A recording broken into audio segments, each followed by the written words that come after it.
Some women bring light as soon as they enter a room. Others, the light returns as soon as they walk out. Now, don't get me wrong, this is not about resentment, and it's not about blaming. It's about transparency. Because if you've lived long enough, and I know that you have, you've seen it for yourself, not everybody who smiles at you is a friend, and not every hand you hold is meant to hold yours back. Life is too short to keep devoting your time, energy, and hard-earned tranquility to women who drain you, manipulate you, or make you second-guess yourself. Particularly the ones who hide behind attraction, beauty, or those perfectly polished social graces. In today's video, we'll reveal 5 undeniable signs of evil women, traits you can't afford to ignore. Isn't about criticism, it's about wisdom. About identifying who deserves a seat at your table and who's just there to grab the bread. As Marcus Aurelius once said, the happiness of your life relies on the quality of your thoughts. I would add, it also relies on the company you keep. Now let's get started. 1. She's always the victim. The first sign of an evil woman is one many men ignore until it's too late: she's always the victim. And I mean always. It does not matter if it's a stranger in the supermarket, her best friend of 7 years, or her last 2 ex-husbands. Somehow, in every scenario, she's the one who was hurt, betrayed, or mistreated. You sit across the table from her, listening, smiling, perhaps feeling protective at first. She's persuasive. She makes vivid images of how unfair life has been to her and how misinterpreted she is. And if you're not paying careful attention, you might say, perhaps she just needs somebody to treat her nice. That's the hook. But the more you stay, the more you realize isn't about past wounds. Is about manipulation. I had known a man, Jacob, a gentle and compassionate man. He met a woman like this after his divorce. Initially, he felt she was refreshingly transparent. She told him everything: how her ex was lying to her, how her employer held her back because he was intimidated by strong women, and how her mother always took her sister's side growing up. He appreciated her strength for going through everything that happened. But as the months passed, the narratives never stopped, and they continually followed the same script: every person was toxic, every job ended badly, and every friendship ended in betrayal. At some point, Jacob found himself playing a part he did not sign up for. He was either the hero, constantly encouraging her she was right, or the villain when he disagreed or, God forbid, suggested she take a bit of responsibility. This is where it becomes dangerous. A woman who considers herself an ever-present victim will never take responsibility for her role in anything. She will modify every situation to fit her version of reality, and if you come close, you'll find yourself dragged into that narrative, often as the ultimate source of her pain. You will be the person who let her down, the person who never truly understood her. It's a loop, and it's exhausting. Stoicism tells us that we cannot control other individuals, we can only control ourselves. Marcus Aurelius once said, "You have power over your thoughts, not external events." Understand this, and you will find resilience.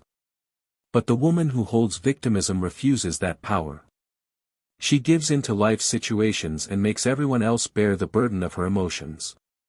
She will drain your vitality, and if you're not careful, your peace of mind. So what are you supposed to do? You identify it for what it is. You stop playing the savior.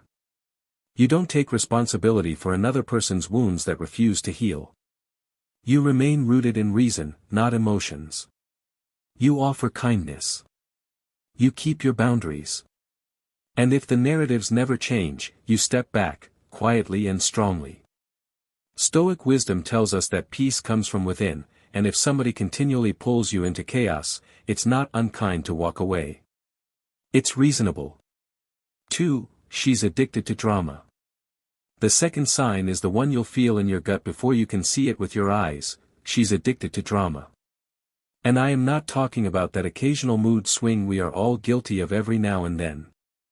I'm talking about a woman whose whole life looks like a never-ending stage play, one she's directing, acting in, and shifting by the hour.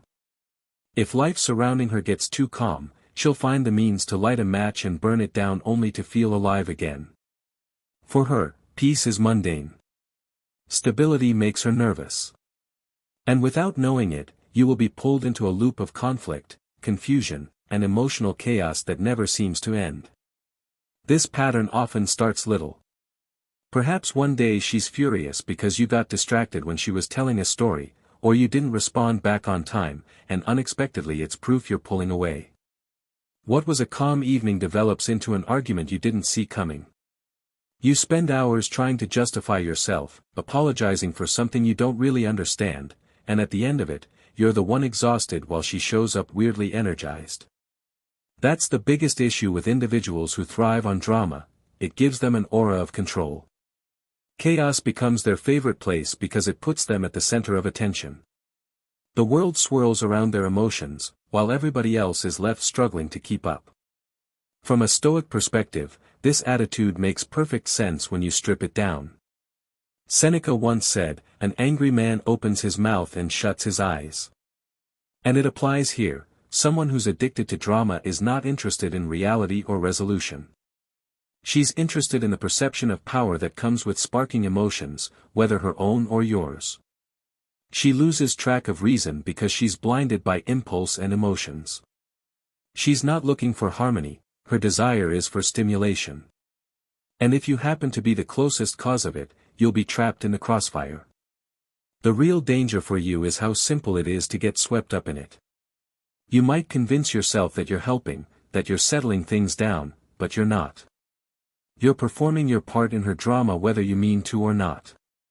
And as time passes, it chips away at your tranquility, your clarity, and ultimately your sense of self.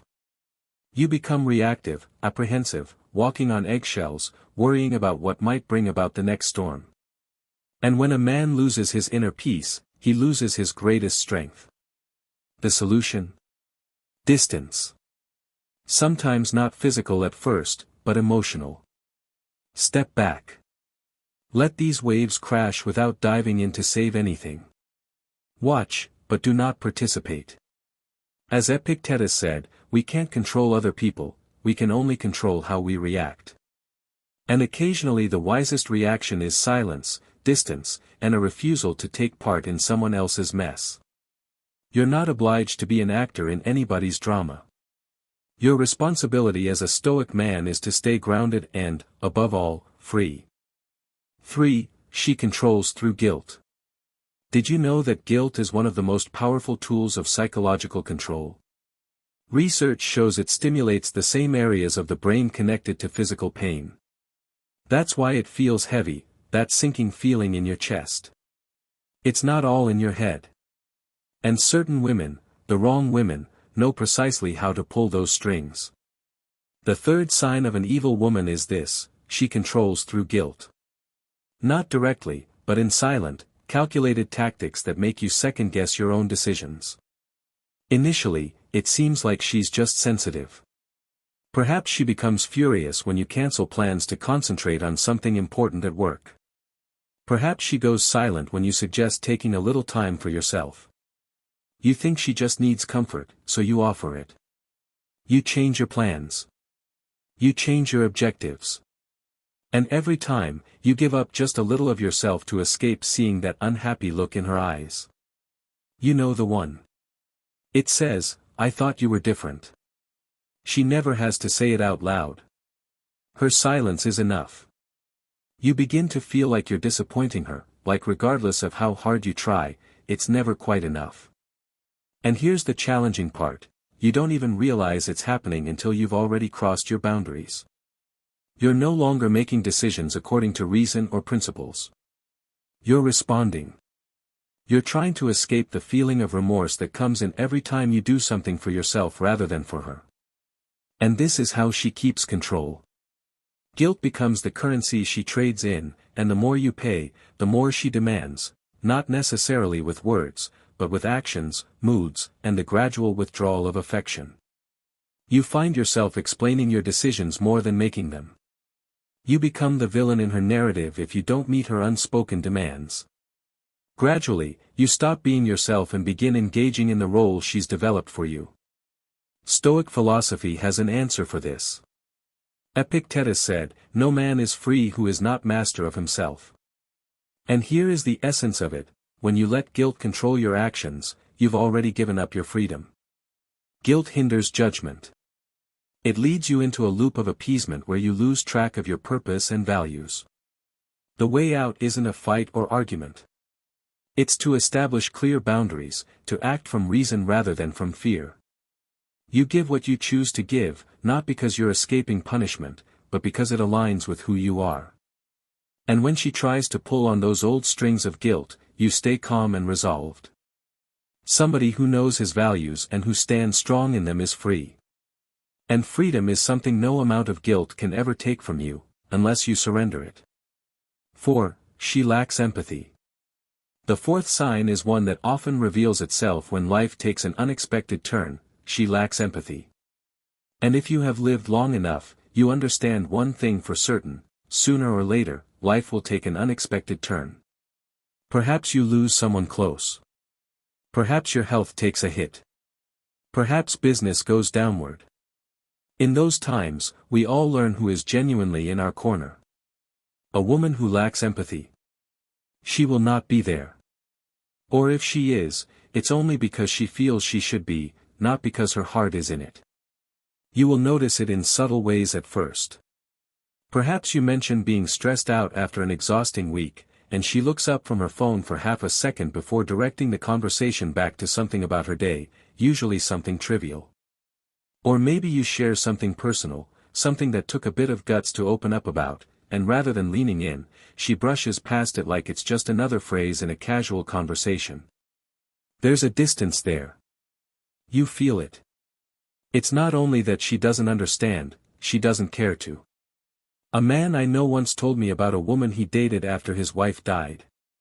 Initially, she appeared supportive, but when the real weight of his grief emerged, when he needed a person who could just sit with him in the quiet and be there, she got uncomfortable and impatient.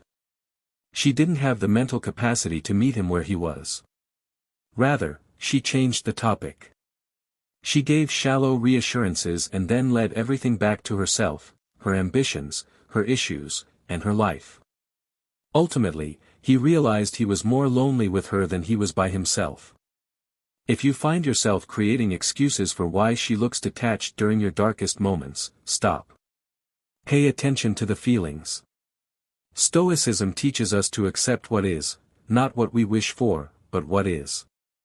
And what is, in this situation, simple: if she cannot meet you with empathy when life becomes difficult, she will not be there when the disasters come. The solution isn't to ask for more from her. It's to choose freely for yourself. Walk away if you have to, not in anger but in understanding. Life's too short to be with a person who listens with their ears but not their heart. 5. She's obsessed with superficial stuff. The fifth sign is one that's easy to ignore at first, but over time, it will drain the life right out of you: she's obsessed with superficial things. Not in a casual, innocent way. This is a person who evaluates life by appearances: how big the home is, how pricey the shoes are, and how many individuals are watching and applauding. The things that have no real weight in the long term, yet they're treated as if they are life itself.